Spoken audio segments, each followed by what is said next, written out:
This video is reviewing rent and what we learned from it.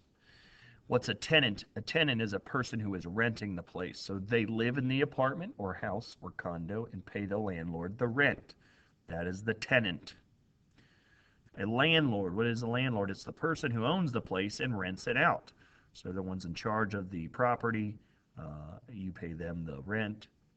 They fix. They're in charge of those things. Here's our advantages and disadvantages. There's more than just these in the large packet that we got. It lists plenty of advantages and disadvantages. We're just highlighting some of them. An advantage to renting an apartment or condo or house instead of buying: you don't have a large down payment to start. You have flexibility when moving. You don't have to sell your house whenever you're trying to move. And there's less around the house maintenance. Usually the landlord or a company will take care of your maintenance outside the house or repairs that happen inside the house, such as they'll cut the grass, fix light bulbs, etc. Disadvantages would be noisy neighbors, whether they live above you or next to you, with the close proximity in an apartment.